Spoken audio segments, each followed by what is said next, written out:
آپ کے سامنے رکھ دیتا ہوں۔ پہلی بات یہ ہے کہ مسجدیں، مدارس، علماء اور لوگوں کی تعلیم اور تربیت اور لوگوں کو توحید اور سنت کی آواز سنانا، دعوت دینا، یہ چیزیں وہ ہیں جو اس دنیا کی بقا کی ضامن ہیں۔ آپ یہ سمجھ لیں کہ جب اللہ کی زمین پر اللہ کا نام لینے والے، اللہ عز و جلال کی طرف دعوت دینے والے اور تعلیم اور تربیت کے مراکز، مدارس، مساجد ختم ہو جائیں گی، تو اس وقت اللہ کی طرف سے قیامت برپا ہو جائے گی۔ اور جب تک یہ مساجد موجود ہیں، مدارس موجود ہیں اور قال اللہ اور قال الرسول کی صدائیں آپ سن رہے ہیں، اتنی دیر تک دنیا میں کتنے بڑے بڑے گناہ اور مظالم کیوں نہ ہوں، اللہ عز و جلال اس دنیا کو قائم رکھتے ہیں اور اس کو باقی رکھتے ہیں۔ اس لیے مسجد بنانے والے اور ان کو آباد کرنے والے یہ ساری دنیا کے اور کائنات کے محسن ہیں۔ اس لیے یہ جگہ سب سے زیادہ اللہ عز و جلال کو محبوب ہے اور پسند ہے۔ اور یہ بھی یاد رکھیے کہ کوئی بھی مسجد جب کوئی بھائی اس کو بنانے کا ارادہ کر لے اور اس کے دل میں اللہ کی رضا اور اخلاص ہو، تو وہ مسجد اللہ کی توفیق سے بن ہی جاتی ہے۔ یہ اللہ کے دین کے کام ہوتے ہیں، اللہ کے گھر کو تعمیر کرنا ہوتا ہے، وہ بن ہی جاتا ہے۔ اللہ عز و جلال کے دلوں کو اس طرف مائل کر دیتے ہیں۔ اور اس لیے کہ ہم سب اپنا اپنا گھر خود بناتے ہیں، لیکن اللہ عز و جلال وہ ہمیں کہتے ہیں کہ تم میرا گھر بناؤ۔ یہ اس لیے کہ ایسا نہیں کہ اللہ تعالیٰ اپنا گھر بنا نہیں سکتا، جس نے اتنے بڑے بڑے پہاڑ اور بڑی خوبصورت مخلوق اللہ نے لفظ کن کہہ کر بنا دی، تو کیا وہ اپنے گھر نہیں بنا سکتا تھا؟ دراصل اللہ عز و جلال اپنے بندوں کو اپنی رحمت سے اور جنت سے مالا مال کرنا چاہتے ہیں کہ تم میرا گھر تم بناؤ اور میں تمہارا بہت بڑا محل جنت میں بناؤں گا۔ بلکہ حدیث کے یہ الفاظ ہیں، من بنا للہ مسجدا صغیرا او کبیرا، اور ایک حدیث میں الفاظ ہیں ولو کمفحص خطا، کہ اگر ایک پرندہ بٹ تتر جو گھونسلہ نہیں بناتا، وہ زمین کے اوپر ہی تھوڑی سی مٹی کو ہموار کر کے اسی پہ انڈے دے دیتا ہے اور اسی کے اوپر بیٹھ کر بچے نکال لیتا ہے۔ یعنی آپ یہ کہہ لیں کہ شاید ایک ہاتھ یا ایک بالش اتنی صرف وہ جگہ لیتا ہے، تو اب اتنی جگہ میں تو آدمی نماز بھی نہیں پڑھ سکتا۔ لیکن رسول اللہ صلی اللہ علیہ وسلم فرماتے ہیں کہ جو شخص اللہ کے لیے گھر بنائے، چھوٹا بنائے بڑا بنائے، اور بٹ تتر کے انڈے دینے کی جگہ جتنا وہ گھر بنا دے، جو ایک اینٹ ہے ایک اینٹ لگا دے، شرط یہ ہے یبتغی بہا وجہ اللہ، کہ اس کا مقصد اللہ کی رضا ہو تو اللہ ذو جلال اس کے لیے جنت میں پورے کا پورا محل بنا دے۔ بھائیو، یہ مسجدیں بن جاتی ہیں انشاءاللہ اللہ کی توفیق سے، لیکن جو اس کے بعد ذمہ داری بنتی ہے وہ بہت بڑی ہے، وہ بہت بڑی ذمہ داری ہے کہ مسجد کا کردار اس معاشرے میں جو ہونا چاہیے اور جو تھا، جب تک ہم مسجد کو وہ کردار نہیں دیتے اتنی دیر تک اس معاشرے کی حالت نہیں بدلے گی۔ مسجد صرف نماز کے لیے نہیں ہوتی، بلکہ آپ جتنے علماء کرام ہیں اور مشائخ ہیں اور مسجدوں کے ذمہ داران ہیں، میں سب سے یہ گزارش کروں گا کہ مسجد صرف نماز پڑھنے کے لیے ہی نہیں ہوتی، یہ ایک اس کا چھوٹا سا حصہ ہے کہ 5 وقت کی نماز کو قائم کیا جائے۔ یہ مسجد اس لیے بھی ہوتی ہے کہ یہاں تعلیم اور تربیت کا بندوبست کیا جائے۔ قرآن مجید کا ترجمہ،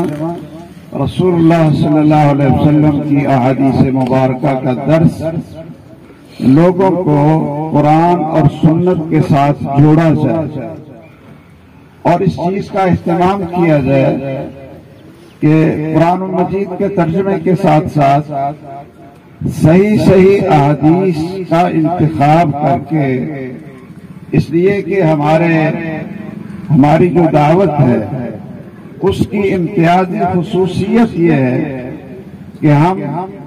اپنے ممبروں سے اور اپنی مسجدوں سے کمزور بات نہیں کرتے۔ ہم ہمیشہ جب رسول اللہ صلی اللہ علیہ وسلم کے نام پر کوئی بات کرتے ہیں تو باقاعدہ وہ مستند ہوتی ہے، اس کا حوالہ ہوتا ہے اور محدثین کے قواعد کے مطابق اس کی صحت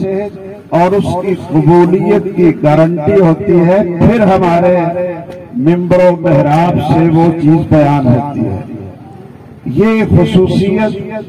صرف اور صرف اللہ ذو جلال نے ہمیں اہل حدیث دعوت کو دی ہے۔ میں سوچ رہا تھا کہ ہمارے بعض بھائی ایک روایت بیان کر رہے تھے کہ جب تم کسی آدمی کو دیکھو کہ وہ مسجد کی بہت نگہداشت رکھتا ہے تو رسول اللہ صلی اللہ علیہ وسلم نے فرمایا ہے کہ تم اس کے لیے ایمان کی گواہی دو۔ یہ روایت شاید جامع ترمذی میں ہے اور انہوں نے اور دوسرے ائمہ محدثین نے اس کو ضعیف قرار دیا۔ اس لیے ہمارے اسٹیج سے کوئی بات جب قال رسول اللہ کے نام پر ہو کہ رسول اللہ صلی اللہ علیہ وسلم نے فرمایا ہے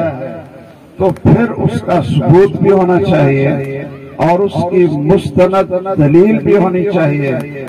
اور اس فن کے متخصصین کی گواہی اور ان کی شہادت بھی ہونی چاہیے۔ تو مسجد میں حدیث کا درس ہو، قرآن مجید کا درس ہو اور پھر بچوں کے لیے تعلیم کا بندوبست ہو۔ یاد رکھیے، اگر مساجد کے اندر ہم لوگ محنت کریں جس طرح بنانے میں محنت کرتے ہیں کہ کیا پورے کا پورا محلہ اور جو بھی اس مسجد کے ارد گرد لوگ ہیں کیا وہ نمازی ہیں، ان کے بچے نماز پڑھنے کے لیے آتے ہیں، ان کی باقاعدہ حاضری ہو اور گھروں میں جا جا کر منتیں نکال کر لوگوں کو بھی مسجد کے ساتھ جوڑیں اور بچوں کو بھی مسجد کے ساتھ جوڑیں۔ اس کے اوپر جتنی محنت کی جائے وہ کم ہے۔ تو مسجد کو آباد کرنا تعلیم کے ساتھ، بڑوں کی دعوت اور تبلیغ کے ساتھ، بلکہ میں تو یہ بھی عرض کیا کرتا ہوں کہ اگر کوئی غیر مسلم ہے اور وہ مسجد میں آتا ہے، آپ کو دعوت دینی چاہیے اس کو کہ بھائی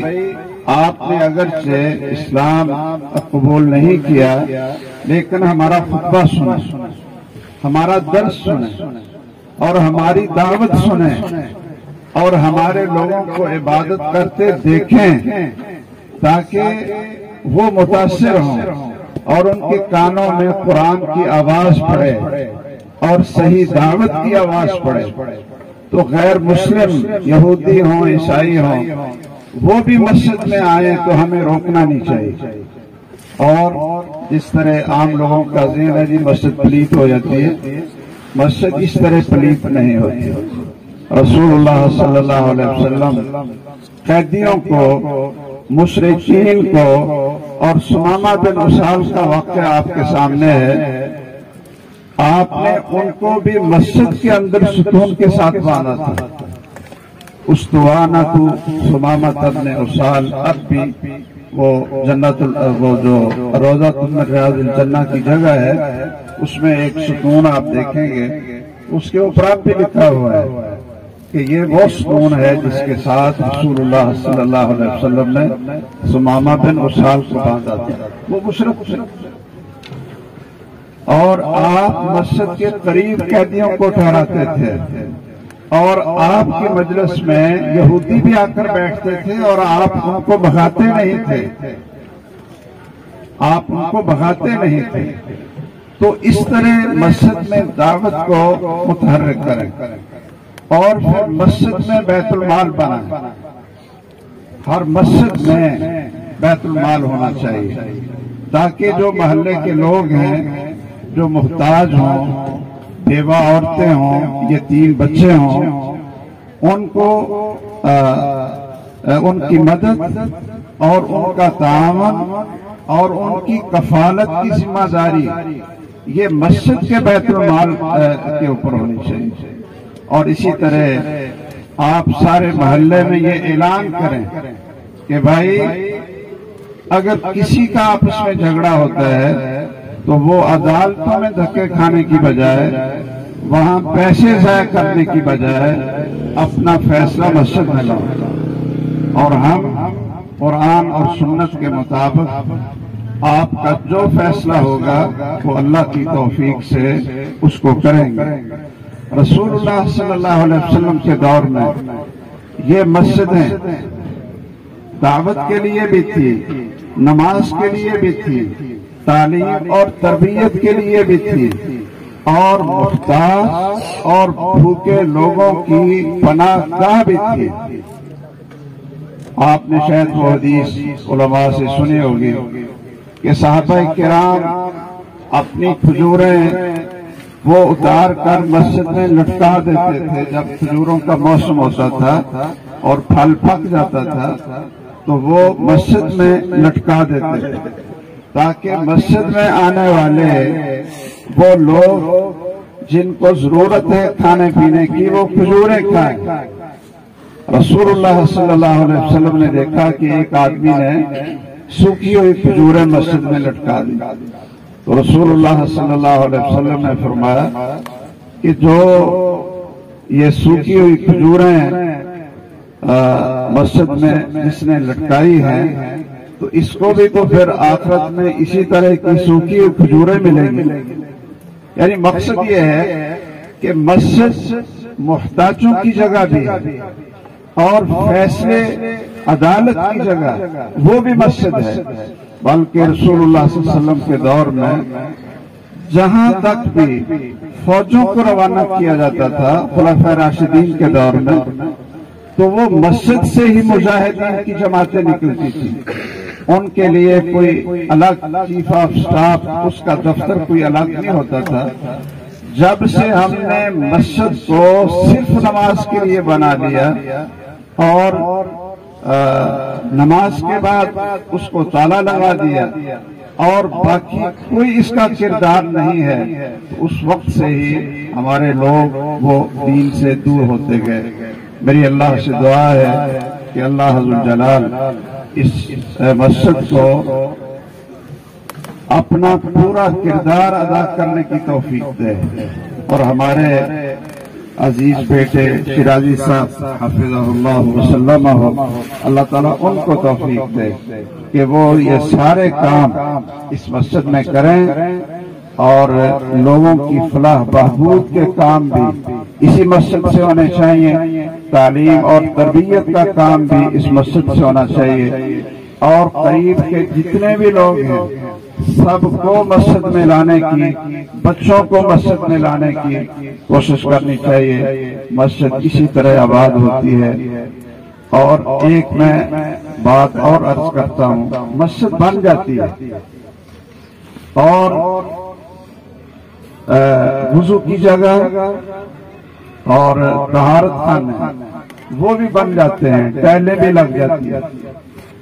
لیکن ان کی صفائی کا بندوبست نہیں ہوتا، صفائی کا بندوبست نہیں ہوتا۔ حالانکہ مسجد بنانے کے بعد مسجدوں کی صفائی کرنا، ان کو صاف ستھرا رکھنا، یہ بھی ہماری ذمہ داری ہوتی ہے۔ اللہ تعالیٰ نے سیدنا خلیل علیہ السلام اور اسماعیل علیہ السلام کو جب کہا کہ میرا گھر بناؤ، تو گھر بنانے کے بعد پھر یہ بھی کہا ان طہر بیتی للطائفین والعاکفین والرکع السجود، کہ میرے گھر کی صفائی بھی تم کرو۔ ان طہر، یہ ان کو ہی خطاب ہے کہ میرے گھر کی صفائی بھی تم کرو۔ اور خود رسول اللہ صلی اللہ علیہ وسلم مسجد میں کوئی چیز دیکھتے تو اپنے ہاتھ سے اس کو صاف کرتے تھے۔ آپ حیران ہوں گے، صحیح بخاری میں حدیث ہے کہ کسی آدمی نے مسجد کی دیوار پر تھوک دیا، مسجد کی دیوار پر تھوک دیا۔ رسول اللہ صلی اللہ علیہ وسلم نے دیکھا تو آپ ناراض ہوئے، لیکن آپ کسی صحابی کو بھی کہہ سکتے تھے اس کو صاف کرو، یا جس طرح ہم لوگ ہیں کہ جس نے مسجد کے اندر کوئی چیز پھینکی ہے یا اس کو گندا کیا ہے، ہم کہتے ہیں اب اس کو تم دھو، لیکن رسول اللہ صلی اللہ علیہ وسلم نے شاید ہمیں سکھانا تھا اور ہمیں ہماری تربیت کرنی تھی۔ جس آدمی نے تھوکا نہ اس کو کہا کہ اس کو صاف کرو، دیوار پہ اس نے تھوک دیا، اور نہ دوسرے صحابہ سے کہا کہ تم اس کو صاف کرو۔ رسول اللہ صلی اللہ علیہ وسلم خود اپنے ہاتھ سے، آپ کے ہاتھ میں کھجور کی ٹہنی کی وہ ٹہنیاں ہوتی تھی، تو رسول اللہ صلی اللہ علیہ وسلم نے خود اپنے ہاتھ سے مسجد کی دیوار سے تھوک کو صاف کیا، اور گھر گئے اور کستوری لا کر رسول اللہ صلی اللہ علیہ وسلم نے اس جگہ پر لگا دی جس جگہ پر کسی نے تھوکا تھا۔ اس سے ہمیں کیا پتہ چلتا ہے کہ ہم خود، جن کو شیخ الحدیث کہتے ہیں، جن کو آپ کے خطیب صاحب ہیں، آپ کے علامہ صاحب ہیں، وہ رسول اللہ صلی اللہ علیہ وسلم سے بڑے نہیں۔ میں کئی مسجدوں میں جاتا ہوں کہ بڑے پیسے لگے اور بڑی خوبصورت ٹائلیں لگی، لیکن وضو کرنے والی جگہ بھی صاف نہیں ہے، اور جو طہارت خانے ہیں، بیت الخلاء ہیں، وہ بھی صاف نہیں ہیں، اور جس لوٹے کو پکڑ کر آپ نے اپنے جسم کو صاف کرنا ہے وہ بھی گندے ہوتے ہیں۔ ہمارے آپ سب کہا کرتے تھے، حافظ محمد یحییٰ صاحب عزیز میر محمدی رحمہ اللہ، وہ فرمایا کرتے تھے کہ بیت الخلاء ہوتے ہیں کہ انسان وہاں جائے اور صاف ستھرا ہو کر نکلے تاکہ اللہ کے دربار میں آ جائے، اور ہماری یہ جگہ ایسی ہوتی ہے، اتنی کراہت آتی ہے۔ کیا آپ کے گھروں کے جو بیت الخلاء ہیں، کیا وہ بھی اسی طرح ہوتے ہیں جس طرح اللہ کے گھر کے بیت الخلاء اتنے ہی صاف ہوتے ہیں؟ اس لیے بھائیوں، مسجد کو بنائیں اور پھر اس کو آباد کریں، اور جتنی ذمہ داریاں ہیں وہ انسان اس کو ادا کرے تو انشاءاللہ مسجد آباد بھی ہو جاتی ہے۔ کبھی مسجد پیسوں کی وجہ سے نہیں رکی، اگر وہ بے آباد ہوئی ہے تو ہماری حماقتوں کی وجہ سے ہوئی ہے، اور امام اور خطیب کے بد اخلاق ہونے کی وجہ سے ہوئی ہے۔ مسجدوں والے وہ میٹھے لوگ ہونے چاہیے، میٹھے لوگ، اور خطبہ اور درس ایسا نہیں دینا چاہیے کہ لوگوں کو بھگائیں اور گالیاں دیں اور وہاں لطیفے سنائیں۔ یہ مسجد میں درس اور خطبہ دینے والے وہ علماء ربانی ہوں، علماء ہوں اور ربانی جین ہوں، وہ اخلاق کے، کردار کے صاف ستھرے ہوں اور زبان کے بھی صاف ستھرے ہوں۔ منبر رسول پر کھڑے ہو کر لطیفے سنانا اور منبر رسول پر کھڑے ہو کر گالیاں نکالنا اور کفر کے اور غلیظ قسم کی زبان استعمال کرنا، تو کیا یہ مسجد کی آبادی ہے یا یہ مسجد کی بربادی ہے؟ اس لیے یہ بہت ذمہ داری ہے امام کی، وہاں قاری صاحب کی، وہاں خطیب کی، کہ وہ اچھے اخلاق والے ہوں، اچھے کردار والے ہوں، اچھی گفتگو کرنے والے ہوں، اور ان کی زبان سے قال اللہ اور قال الرسول نکلے، قال اللہ اور قال الرسول کی صدائیں نکلیں۔ یہ بڑے افسوس کی بات ہے کہ اس وقت بہت سی جگہوں پر جو یہ اسٹیج تھا اللہ کے رسول صلی اللہ علیہ وسلم کی جگہ تھی، صحابہ کرام کی جگہ تھی، جہاں ہمارے اکابرین قال اللہ قال الرسول کی آوازیں سنا کر لوگوں کو اہل حدیث بناتے تھے، آج اس کے اوپر تماشا کرنے والے اور چٹکلے سنانے والے اور موضوع اور جھوٹے من گھڑت قصے اور افسانے سنانے والے، کوئی پتہ نہیں چلتا کہ یہ ایک عالم، وہ ماشاءاللہ باوقار شخصیت ہے یا کسی سینمے سے نکل کر آیا ہے یا کسی ایسی جگہ پہ کہ جہاں ٹاک شو کر کے یہ آیا ہے کہ جہاں میک اپ کو پورا کرنا پڑتا ہے اور ایسے لگتا ہے جیسے ایک گویا اور نچانے والا اور ہنسانے والا اور لطیفے سنانے والا ہے۔ مسجدوں کو ان چیزوں سے دور رکھیں اور قال اللہ قال الرسول کی آوازیں وہاں سے نکالیں، اخلاق کے ساتھ، محبت کے ساتھ، پیار کے ساتھ سب کو اپنے قریب کریں۔ اللہ حضر جلال مجھے بھی اور سب کو مسجد کا کردار معاشرے میں بحال کرنے کی توفیق دے، آمین۔ وآخر دعوانا الحمدللہ رب العالمین۔